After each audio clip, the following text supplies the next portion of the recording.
Sort of goes along what I was talking about with the rise of Trump and the victim narrative.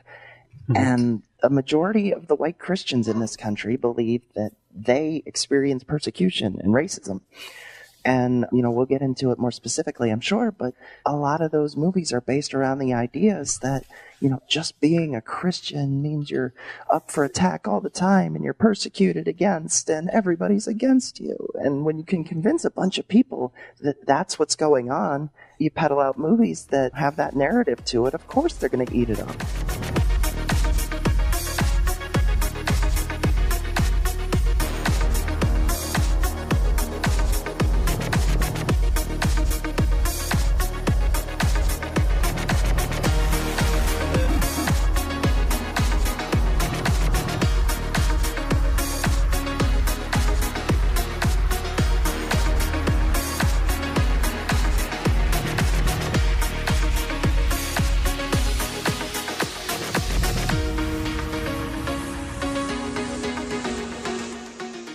Hello and welcome to another edition of Trolling with Logic. I'm your host, Nathan Dickey, and with me, the other regular host, just the two of us, is Cal. Hi, how's it going?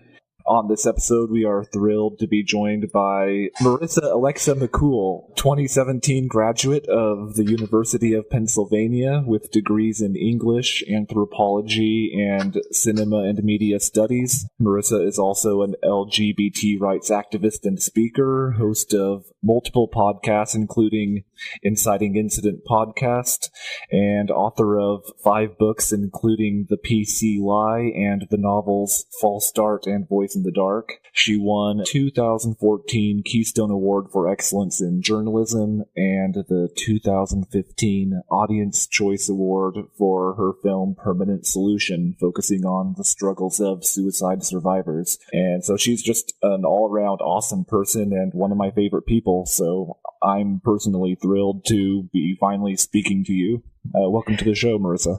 Thank you so much for having me. And one thing, I'm sorry about my voice. I'm still recovering from a cold, so. Oh, that's fine. You sound. I was on By Any Means last night, and by the end, I was completely whispering. So. Let's start with you and what you're all about for probably the very few people who don't know you, which may be some of our listeners. I'm not sure. But for listeners who aren't aware, what is the PC Lie you write about? Well, that book in particular was written right after the election, and I went to the same school as Trump. So I was surrounded by everything that he said, did, was constantly. And, the myth of everything's just so PC these days, nobody can say anything, really just turned out to be, I want to be an asshole, but I'm being called on it now, and I don't like that. And that was especially prevalent in a lot of the affluent circles that are the Ivy League elites. And when everything finally came through, when everybody was no longer able to say, yeah, good ideas will always win out, the right person will always win, sexual assault won't get somebody elected, all of those things. I called it the PC lie because it was like, no, PC isn't out of control. People are just looking for an excuse to be a dick. And I just started ranting, and before I knew it, I had 30 pages. I ended up finishing the book in 9 days and sort of just put it out there before the end of the year, let alone his administration started. And suddenly people knew who I was. It was kind of one of those weird things. I'd been podcasting for almost a year at that point, and then went on Gaytheist Manifesto as my true self for the first time, published that book as my true self.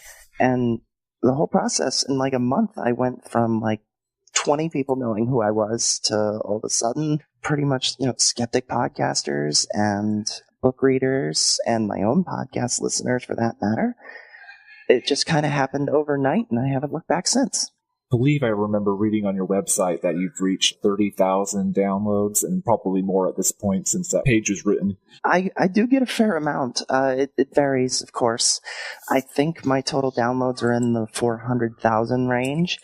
And, it goes up and down based on a bunch of different things that I have, no way of understanding. But it is kind of cool that I've gotten to the point where, you introduced me as someone that people already know. And I think that's neat. 2 years ago, I can't even imagine my favorite podcasters knowing who I am.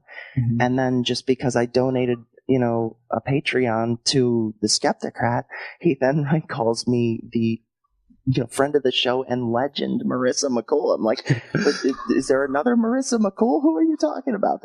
No, that can't be me. Yeah, and of course, the reason a lot of people will know who you are listening to this show, at least among my friends, is because this podcast is actually one of the latecomers, because you've been on pretty much all the podcasts in the skeptic community, it seems. I can't think of a single one that you haven't been on. Some of the, way up there, I haven't been on Dogma Debate or some of those other ones of people who probably wouldn't like me a whole lot anyway, but the ones that I consider to be really big deals and the ones that I started podcasting in order to get the chance to talk to, I've been on those, so that counts for something. Yeah, and you can skip it. You can forget about all the shitlord podcasts. Yeah. The first time I became aware of you was through listening to an episode of the God Awful Movies podcast that you were on as a guest way back at the beginning of this year. And you, Eli, Noah, and Heath were reviewing The Encounter. That was kind of the thinking about this topic that we're covering today, which is why are religious-based films so bad? Thinking about this topic that Cal originally suggested, I thought back to that episode of God Awful Movies and thought of you as a guest. So that's where that idea came in. And so The Encounter, I've seen it, I believe you've seen it, and I don't think Cal has seen it. No, I've just started dabbling in religious movies because even though I grew up in a fairly strict religious, well, not in my house, but the village around me was quite strictly religious, we never really got the whole evangelical movies. I got plenty of the magazines and all that when I went to Sunday school, but the movie thing is just through you, Nathan, I've started really watching them. Oh, I didn't know that, actually. I didn't know I was inspiring you. No, don't know if it's inspiring, but just influencing me to. But I, for everyone in this, we've all seen God's Not Dead, which is kind of the rare exception that actually got some mainstream traction, which is quite rare for Christian movies, isn't it? I don't know if I would say rare. What would you say, Marissa? I think it's a lot more common than most people think. Right. But it didn't used to be explicitly a Christian movie. It just used to be, well, everybody's Christian. Duh. Go back to, Ten Commandments or anything, in that particular genre, all the Bible-based movies. Pretty much everything during the Hays Code era just sort of took that for granted because that was really the only thing being represented unless it was an exoticized other. It was presumed. So part of the reason that it feels so rare these days is because the primary method of Hollywood movie making has been appeal to as many different kinds of people as possible. And of course, religious overtones don't do that. But it has definitely sort of had a resurgence as a specific genre. And I think God's Not Dead was the caveat for that, the one that really made it possible for a lot of others to sort of follow in that lead. Like the watershed moment, sort of. Yeah. Because, like I said, it was the first time I'd seen a movie like one of these, even this new wave, if we'll call it that actually it made it into cinemas here in the UK, which is completely unheard of here for a movie of that nature to get any traction here. Sort of goes along what I was talking about with the rise of Trump and the victim narrative. Mm-hmm. And a majority of the white Christians in this country believe that they experience persecution and racism. And, we'll get into it more specifically, I'm sure, but a lot of those movies are based around the ideas that, just being a Christian means you're up for attack all the time and you're persecuted against and everybody's against you. And when you can convince a bunch of people that that's what's going on, you peddle out movies that have that narrative to it, of course they're going to eat it up. Mm-hmm. Yeah, the persecution complex is probably the most common, most pervasive trope that appears in so many of these movies. There's even a movie called Persecution, and it's all about persecution in politics directed towards Christians. Yeah, I feel really bad for them. I mean, they've only had like 98.9% of all the politicians in the history of the country. I mean, when will they get a voice in our government? I don't understand. So this is also, the world they live in is also the world where the ACLU is like this evil cabal of sinister people who only take up cases that attack Christians. Yeah. But, never mind the fact that the ACLU has defended Christians in the past and continues to do so on a case-by-case basis. But all it takes is to take one case that is in favor of a secular voice for them to think that, well, we're persecuted now. And generally, their idea of persecution is other people exist and they're acknowledged. Other people disagree with them in any way whatsoever. Sure. Because that's what I think someone actually coined that term for God's Not Dead. It was quite literally persecution porn. Mm-hmm. I mean, it was essentially, that's the fantasy land. They sort of weirdly wish they were in that kind of land, but they're not. It's sort of their nightmare, but also the kind of weird fetish they have of how their lives actually are. Yeah, isn't that strange how they almost wish it was true? Yeah. And that's generally a sign of someone who's never actually been persecuted or actually been discriminated against. It's like, well, all these people get to stand up for themselves and they tell me I have to shut up. I bet I could be the one who would stand up for it if that was reality. So I'll convince myself that it is reality, and that way I can be the hero. But yeah, I will say one thing for God's Not Dead. It was very impressive how they turned a 3-paragraph spam email into a 2-hour movie, even though they stretched it to the most extreme they could. But yeah, it is a good one to look, because it's also the other thing you see in these movies is anyone who's not a Christian is always a complete stereotype of whatever that group is. Like in God's Not Dead, the Muslim girl, her father is obviously going to be an abusive tyrant who's going to throw her out the house the second she questions Islam. Mm-hmm. It's like, and then you've got is it the Chinese boy who converts at the end? I think so. Yeah, I think it was. Who's like, we noticed in the film that his dad just seems to sit in the back of a limo all day, just having angry phone calls with people. but yeah, like I said, that stereotype was that his dad is just growls about honor all day in a broken English to him. Well, it's because when you have a group that encourages self-insulation and only hanging out with people who completely agree with you and have the same religion as you and have the same politics as you, and even create media that's blatantly ripped off of mainstream media so they can be like, here, we have that version too, and it's Jesus friendly. That's what an echo chamber actually is. It's not blocking people on Facebook who troll you. Yeah. And I was just sticking with that movie. I don't know if you guys noticed this one detail, but the main character was his name Josh, I think. Mm-hmm. Oh, and interesting thing about that, Josh Wheaton, kind of a clever, subtle way of like triggering moviegoers' minds to think of Joss Whedon, and so they're like kind of subliminally like stimulated by this popular figure in the media. But it was just one thing I noticed with his character. He said him and his girlfriend had been going out for, was it 9 years or something? They said it was 9 or 10 years. And said they're just college freshmen, so that means they've been dating since they were 8 or 9 years old. Yeah, most of the Christians I grew up with were dating in preschool. I mean, isn't that a thing? Like, you really? Know who you're supposed to be with, and you just stick with them. Yeah, there's this whole movement in Christianity, kind of more conservative fundamentalist groups, where they kind of eschew dating as sinful and wrong, and instead they have their version, which is called courting, where the parents of the respective parents of each child basically come to an agreement among themselves as adults that their kids are kind of going to be together. They're going to kind of maneuver them together and kind of guide them and plan out their courtship so that they get married someday. Because, if you pick it for them at a young age and you design it from the beginning, they won't be tempted to stray, because once you have a partner determined for you, nobody has temptation ever again. Yeah.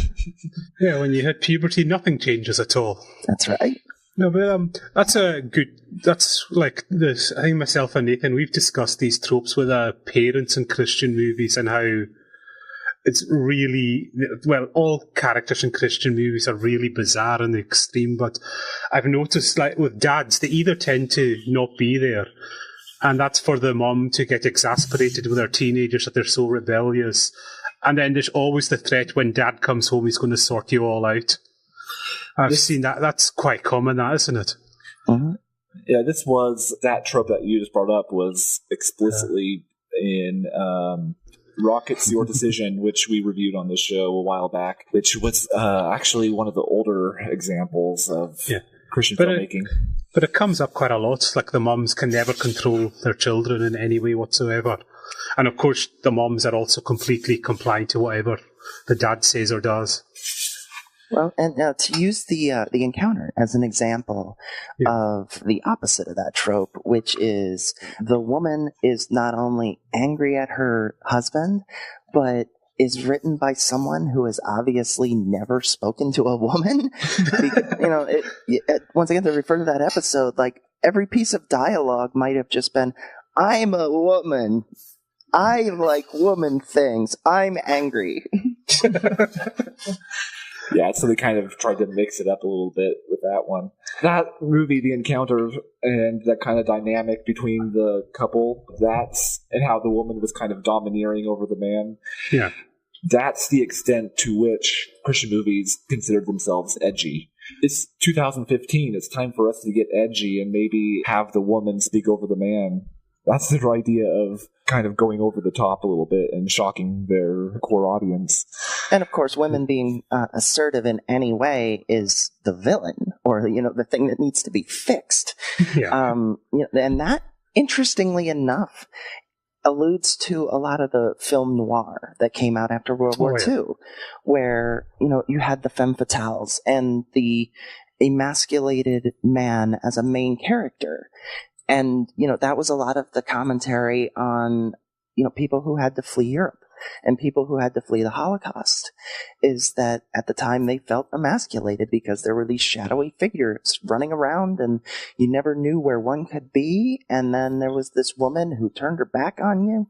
And that pushed forward a lot of that mindset that a woman in control and a man being emasculated and not having control over what happens to him being a bad thing. And I don't want to give them enough credit to say that they've analyzed film noir, but a lot of the film noir tropes run pretty true with a lot of these movies. They just don't understand the context. Yeah. It's all through conservative thought without them having to know really the origins of it and where those ideas are coming from. So I think you find that trope with a woman just in any Christian movie because there's always a family involved in some way. And Cal and I have discussed the really disturbing implications of father-daughter relationships. Yeah, and I think you didn't. I don't think you. Let's say anything. I don't think you actually picked up on this until I pointed it out to you. I picked up on it a little bit, but not to the extent you did. Yeah, there's always really disturbing kind of tones of incest and father-daughter. Really, there's always some incestuous overtones, because it was when I watched A Matter of Faith and I said, this dad is so close to just grabbing his daughter's underwear and sniffing it, the way he's totally interfering and thinking he's got a part in his little girl's life. Yeah, no wonder they voted for Trump. He wants to fuck his daughter, too. But I've noticed this in quite the few others I've had, that the daddy-daughter relationship creeps me the hell out when I see how the dads behave and how I don't know how to say it, the level of involvement they should have in their teenage daughter's life is always really disturbing to me. Well, if you think about the language that surrounds father-daughter relationships in the nuclear family context, a father gives his daughter away to another man. So that implies that, a father owns his daughter until another man takes over and marries her. Yeah. So when you grow up with that mindset, father's in charge, head of the family, and women are subservient to the head male in their life, it's not surprising that a lot of these emotions get portrayed and interpreted that way. Yeah, and that's the whole. Well, it's this idea that daddy protects his daughter from all these unwanted male advances, but then he turns around and encourages his son, go out and get some, son. I mean, it's always just, I've never quite comprehended what's going on. It's always had really, really creeped me out at times, that. But it's very prominent in Christian movies, I find that. I can speak from my own personal experience growing up in a very conservative Christian home before I left that whole scene and became an atheist. I had 5 sisters growing up in this large house. There wasn't really a lot of concern about the direction I went, but there was a whole lot of concern about the directions my sisters were going in life. That's also something that runs through conservative culture that is reflected, whether consciously or unconsciously, in the filmmaking arena. Well, not just culture, conservative culture, culture in general. I mean, think of any stand-up comedian, male stand-up comedian, who has talked about father-daughter relationships. And the joke is always, I don't mind going back to prison. I've got a shotgun I'm cleaning. Yeah. I'm going to kill you if you touch her. It's implied. It's so implied and driven into our culture that until you actually step out and start analyzing that language, it just seems normal. Yeah. Mm-hmm. I know Cal knows well how pissed off I get and how much it just kind of irritates me and gets under my skin when I see the whole 10 meme, rules. the whole 10 rules meme for that father's post about dating their daughter, which always inevitably contains at least one, if not more, kind of veiled threats of violence. Right. And that's, of course, seen by a lot of people in most cultures as like the epitome of masculinity, but it's implied ownership. It's prevalent in parenting, it's in families and dating. Like maybe just as a polyamorous person, I see it even more often, but implied ownership of how we treat people and how we expect people to behave. And that post is always a great example because it'll also say things like, anything you do to her, I do to you. And it's like, it's not your toy, it's a person. Yeah, plus, I don't think they've thought through that line, anything you do to her, I'll do to you, because, yeah. There's some sex acts which I doubt dads are going to do to the potential suitor. They go, like, if she's into getting facials, I doubt dad's going to go out and do that to some guy. Oh dear. I think a distinction should be made between movies that are so bad they're good. Yeah. Like The Room, which has like kind of this pure innocence about it that's just so charming. Yeah. Because the filmmaker is very innocent about how movies are made. And that translates into a really bad movie that's just kind of charming and cute.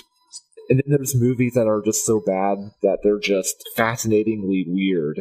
And most Christian movies fall into this latter category, because I feel when I'm watching these movies, I feel like a rubbernecker. It's like a train wreck and you just can't look away because, as we've discussed a little bit already, the world these film writers live in is just so bizarre and so divorced from reality that when the movie ends and the credits roll, suddenly you realize that this movie just catapulted you into an existential crisis. For me, the subgenre within Christian movies that does this the most is apocalypse genre, the Revelation and End of Times movies, which... I haven't gotten around to them yet. It's just the more contemporary ones that I've kind of looked at so far. Okay. Marissa, have you experienced any of the End Times movies? Oh God, yes. I haven't watched all of the movies that the GAM guys have, but the ones I haven't seen that they've done, I've watched Cinema Snob Review. And, I think I've seen enough to have at least a passing expertise on them. And you're absolutely right. Yeah, the apocalypse always seems to be, the last few bands of those who still hold to those beliefs, or, the ones that didn't hold to the beliefs in life but are now figuring out that that's what they need in order to get magic shocked into heaven or whatever. These movies are so weird. My favorites are the Thief in the Night series that was made in the 70s that Christian churches used to play for kids, including in schools back in the 80s. It's very hard to kind of put into words what watching those movies is like, because it's like the second movie has flashback within a flashback within a flashback, and it's a major acid trip. And then within them, there's always either overtones or undertones of murder apologetics and genocide apologetics and suicide apologetics.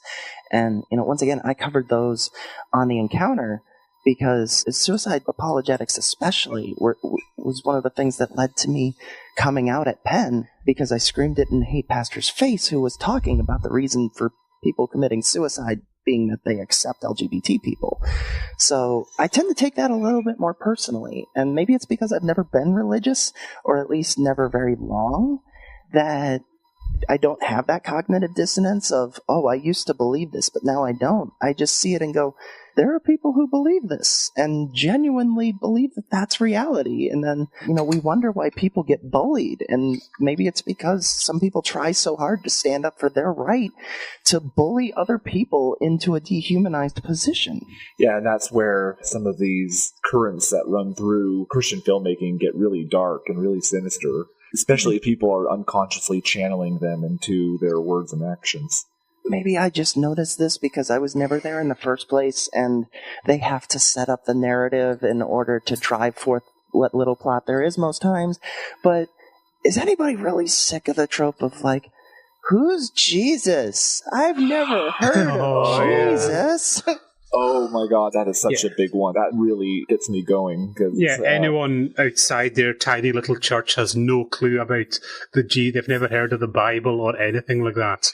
Isn't that so condescending to think that, the only reason everybody doesn't agree with you is because they must not know what it is. That they're just so underexposed and they haven't heard the truth. I mean, when you have to go out into the world and, quote unquote, share the good news and, all of those things where people think that they want to actually hear what you have to say about it. Even Christians are like, yeah, I'm good. It just, it assumes a lack of intelligence and awareness in the other person. And it's insulting.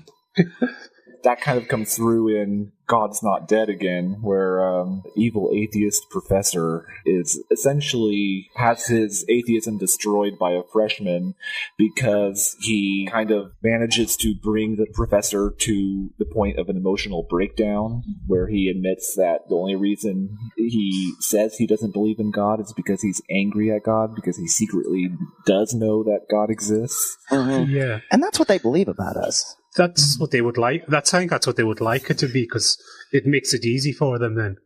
Mm-hmm. Well, the very existence of atheists is offensive to them, so they would rather not have us be real atheists. Yeah, atheism for us is often, I just can't believe this anymore, and I don't want to belong to this group. They see it as, hi, God, how are you? I'm okay. I think I'm going to go sin against you right now. It seems more fun, but, we'll be totes cool as long as I can apologize at the end. Is that all right? Cool. You see that a lot, too. Kevin Sorbo in any Christian movie is always the one who's like, oh, I'm an atheist because God killed my kid or God took my wife. It's like, that's not how it works. That sequence of words in that sentence kind of contradict each other. Mm-hmm. I haven't seen Let There Be Light yet, but I heard that's the real winner of the movie. That's Sorbo's new one. Where they invent a mobile app that can shine a flashlight into space. That's a thing that happened. These Christian movies don't often get in the habit of hiring science advisors, I find. Well, no, science is all a conspiracy, so of course not. Well, have you seen God's Not Dead 2? No. Oh, that's just...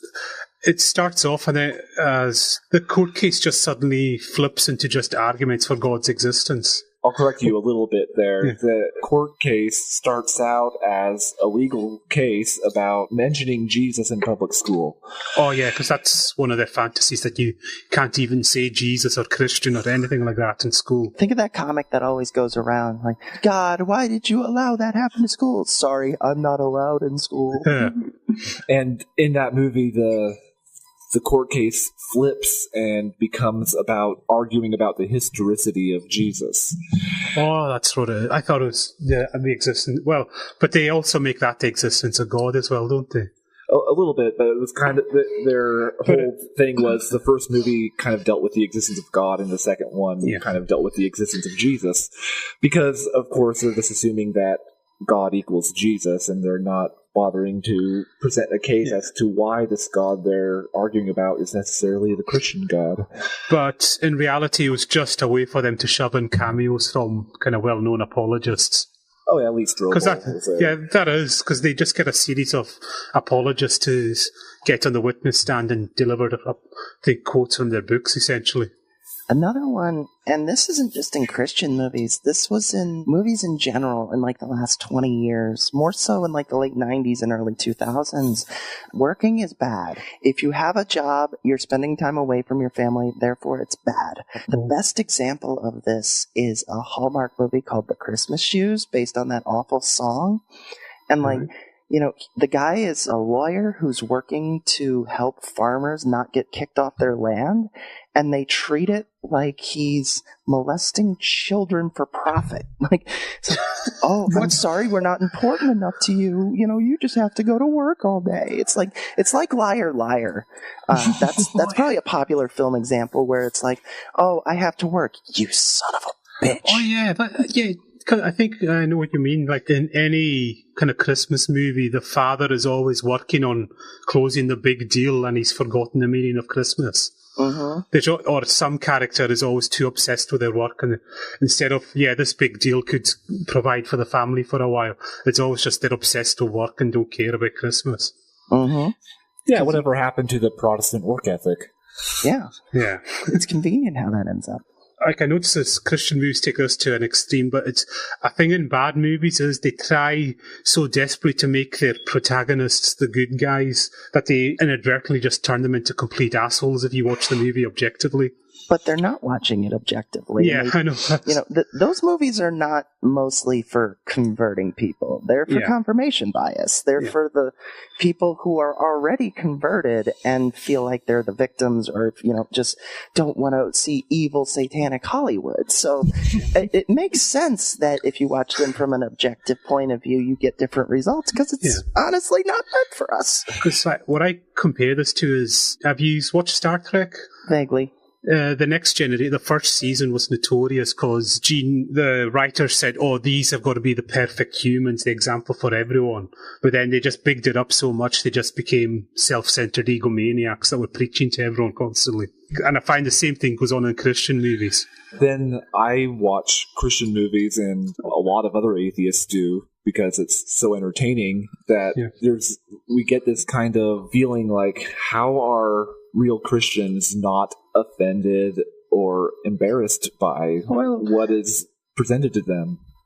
Well, saying that, I do remember when God's Not Dead came out, there was a fairly well-known evangelical who wrote a piece in a paper just saying, we're all doing ourselves a disservice by just, we say any Christian movie is fantastic just because we said we've got to demand better standards, and they just turned on him straight away for daring to quit. And he was just saying, no, if we're going to make movies, let's actually craft good movies, and not just accept any dross that comes out and say, well, it's got a Christian label on it, so I love it straight away, I don't care. The poor quality of these movies has to do with the fact that we alluded to pretty early on in this recording that they're made for a specific audience and they're not made to appeal to a wide range of people. Movies like God's Not Dead is the exception to the rule, where these movies kind of are on the fringe. We see this with other religious traditions who make films. The movie Battlefield Earth had a explicitly pro-Scientology message, and it bombed in the box office because of that. There are other examples that...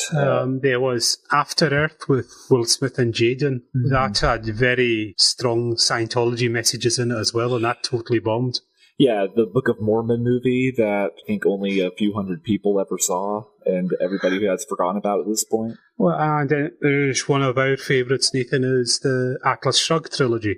Oh yeah, that's the other one I was trying to think of. Yeah, and that's, to me, that's what happens when your first concern is the message you're getting across and not actually crafting good characters and a good story to kind of explore that message. Whereas you take like a well-crafted movie like Jaws, and that's that's just about the story and the characters. Whereas they're thinking, this is about the message I want to preach to an audience here, and so they just create a character who's just going to preach. That's all.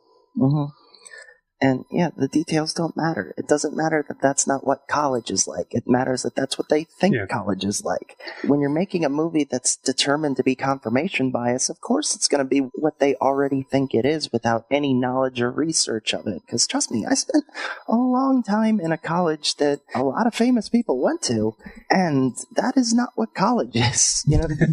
You don't get to go into freshman philosophy or anything and challenge the professor. That's a good way to get kicked out of school.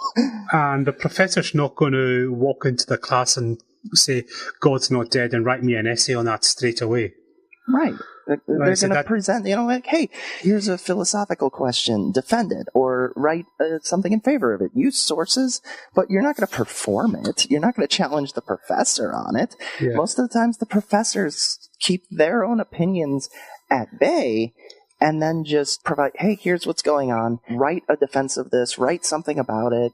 And nobody really knows what everybody else writes about. It's not that participatory at that point in your education. Yeah, because even like in my course, I'm doing mechanical engineering. I had to write a report 2 weeks ago, and the professor just said, well, it's not about getting the right answers, it's showing that you understand what you've done. Mm-hmm. You can do all the mathematics and get it spot on, but if you show me that you don't understand what you've just done, I'm going to fail you for that. Just show me that you've got some understanding, you're applying knowledge. And that's across in any subject at college, I think that. Mm-hmm. Definitely.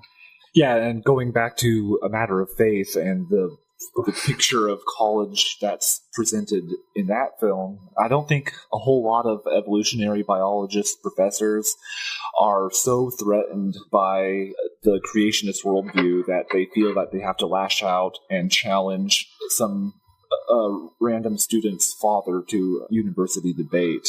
Yeah. Anthropology 101 was the last time I dealt with a class that, had to even acknowledge the creationist perspective. And what the professor said is, you don't have to believe it, you just have to know it. That's usually their olive branch to that community, is we understand there are some people who may be coming in that don't agree with this, possibly because they don't know anything about it, but this is anthropology, not religion. This is what the data says. You have to know the data. You don't have to necessarily accept it as your worldview. Yeah, that's exactly what my anthropology professor told our class that I took as an elective. So I think that's pretty widespread, that they'll put in those kind of disclaimers for the benefit of people who just don't get it because of prior belief. Mm-hmm. I actually find it very surprising how poor Christian movies tend to be when you think about in other areas they're quite publicizing themselves and getting themselves out. But yet they seem to be so half-hearted with this, putting out media that's geared towards their followers. When you sometimes see some preachers, they're really incredible performers, but they never seem to actually take this time and effort to craft entertaining bits of film or music or anything like that. Well, and why would they have to? It's kind of like, if a movie makes money, why bother making it good with the general Hollywood narrative? Yeah. People say, well, why are there so many franchises? Why are there so many sequels and remakes? Because that's what's making money. And until it stops making money, that's what they're going to do. And I suppose, like what I said earlier, that there's some people who just say, it's a Christian movie, I'm going to watch it and it's going to be great. I don't care. If you're going at it from, it just needs to have this message, It doesn't have to be good. Yeah. What's the portrayal of sex in these movies? How do they deal with it? Because I've never really seen it raised yet in any film I've seen. Either they avoid the issue and the topic completely, or they kind of present it in a very oblique manner. It's always off screen. I can't recall a single Christian movie that has a sensual scene in it. Or even kissing, do they? Kissing is a thing. I mean, there's Christian Mingle the movie. Oh, I've never watched it. I've wanted to see that because it looks quite entertaining, to say the least. It's a love letter to the Hays Code era, where everything was either implied or absent, and everything pushed toward the family unit, and anything that didn't do that was bad or cast as the villain. Just the same way that any activity whatsoever that isn't explicitly Christian must be satanic. And I grew up around people like that who are like, oh, I'm not going to read that book because it's not about Jesus. And it's like, well, really? Like, I read books that I don't necessarily, I agree with what happens. Just because it's not about my favorite thing doesn't mean I need to avoid it. Mm-hmm.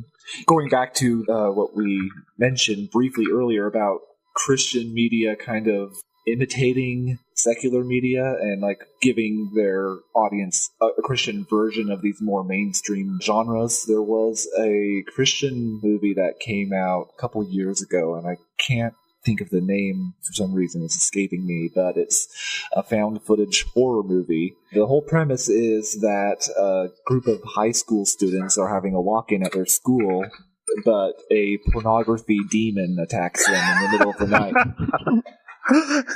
That's my favorite kind of porn, personally.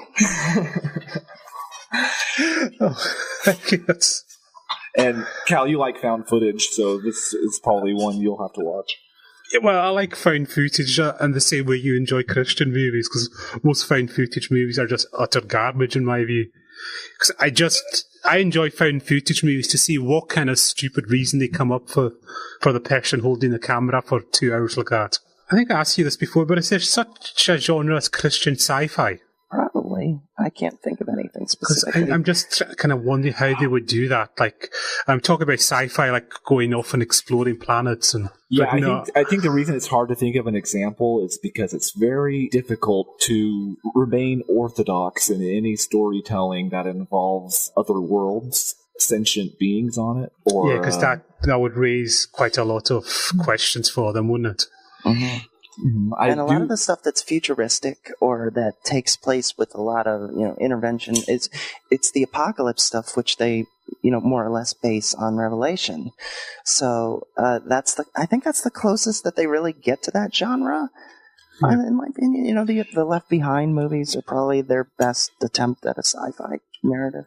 I do know there is a movie that exists called Time Changer, and that is a religious movie that involves a modern-day professor who wants to defend creationism, jumping in a time machine and trying to convert Charles Darwin back in the 1800s. All right. And trying to avert the horrors of the 20th century, which were all because of evolution. Mm-hmm. So that was pretty insane. When you say Christian sci-fi, for some reason, the very first thing I thought of was the original Battlestar Galactica series, which because that's based on Mormonism. Good point. But they managed to make that kind of, it was campy as hell, but it was entertaining, that. Mm-hmm. I mean, the religious message wasn't the overarching point and purpose of it existing. So. Mm-hmm. Do you believe, Marissa, you've got to run off now, do you? I do. Sorry. All right. It's no problem at all. So, thanks very much for having me on. This was a lot of fun to discuss. It got me thinking in a lot of ways that I really was already considering. But, yeah. Thank you for joining us. Do you have time to tell people where to find you if they're interested in your work? Certainly. RissMcCool.com is a good resource. And you can always type in my name into Amazon or your podcast app and find my books and the podcasts that I've appeared on. My main podcast is the Inciting Incident podcast. We just put out our 118th episode. Nice. The Sister Getting Out of Hand is one I do with Ari Stillman from Gay Atheist Manifesto. And I just started a new one that's based on anonymous stories of sexual harassment and assault called We Too Are Stories. So those are the three that I'd really want to highlight. And I just started the last one, and it's gotten some really good responses. So if the Me Too stories really captured your interest, that would be a place to go to hear more of them. All right. I think we'll try and get you back on so we can probably review one of the films we've spoken about here. Sure, if you'd be interested. Let me know. All right, cool. Awesome. Well, thanks for joining us. And to our listeners, you'll hear us when you hear us next, and we'll talk when we talk next. Thanks. Bye. Thank you.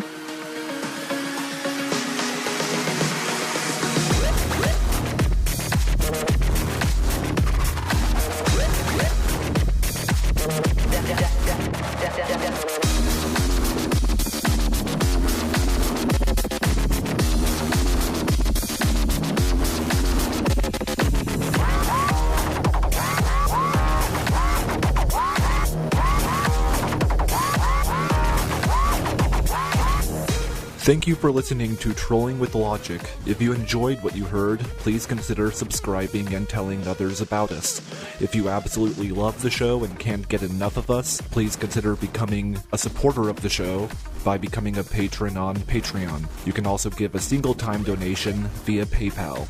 Links are in the show notes. To get in touch with us with your feedback and or criticisms, write to contact@trollingwithlogic.com. We would like to extend a very warm thanks to our 4 patrons, Microbloganism, Brian Curran, Avinash Kumar, and Anne Malmston. Thank you very much for your support. It means more than you know. Our audio was edited by Christopher Hulse of C. Hulse Audio, and the music is Departure by Capuchin, used under license.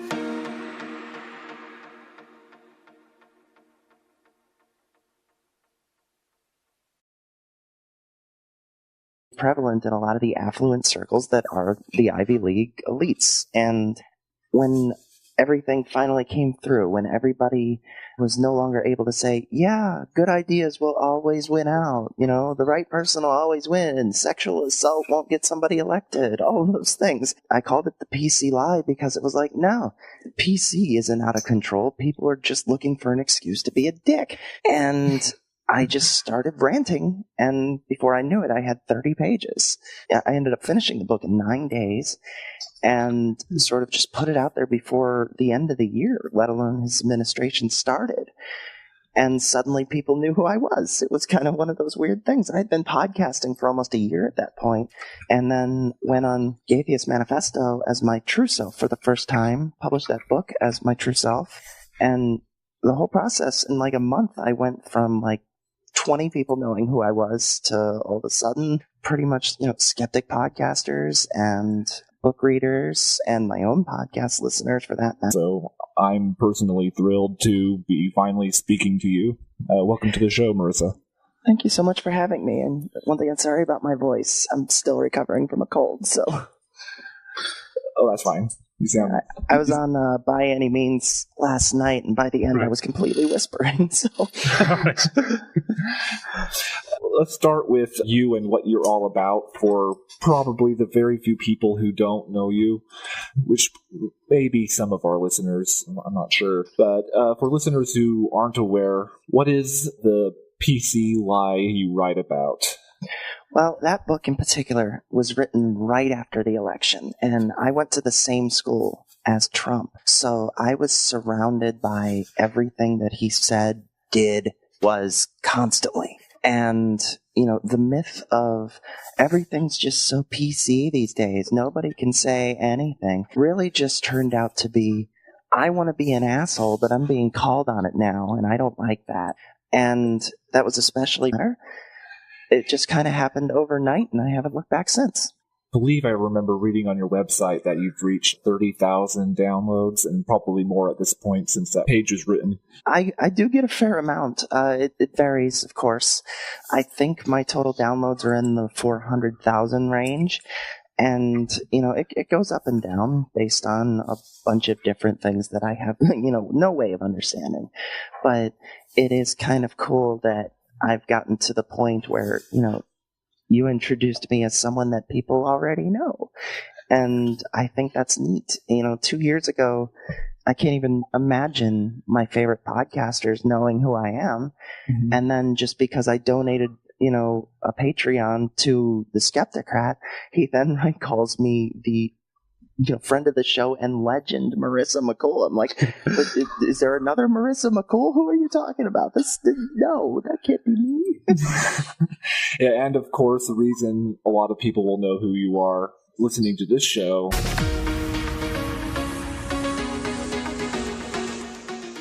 Hello and welcome to another edition of Trolling with Logic. I'm your host, Nathan Dickey, and with me, the other regular host, just the two of us, is Cal. Hi, how's it going? On this episode, we are thrilled to be joined by Marissa McCool, 2017 graduate of the University of Pennsylvania with degrees in English, anthropology, and cinema and media studies. Marissa is also an LGBT rights activist and speaker, host of multiple podcasts, including Inciting Incident podcast, and author of 5 books, including The PC Lie and the novels False Start and Voice in the Dark. She won 2014 Keystone Award for Excellence in Journalism and the 2015 Audience Choice Award for her film Permanent Solution, focusing on the struggles of suicide survivors. And so she's just an all-around awesome person and one of my favorite people. Sort of goes along what I was talking about with the rise of Trump and the victim narrative. Mm-hmm. And a majority of the white Christians in this country believe that they experience persecution and racism. And, we'll get into it more specifically, I'm sure, but a lot of those movies are based around the ideas that, just being a Christian means you're up for attack all the time and you're persecuted against and everybody's against you. And when you can convince a bunch of people that that's what's going on, you peddle out movies that have that narrative to it, of course they're going to eat it up.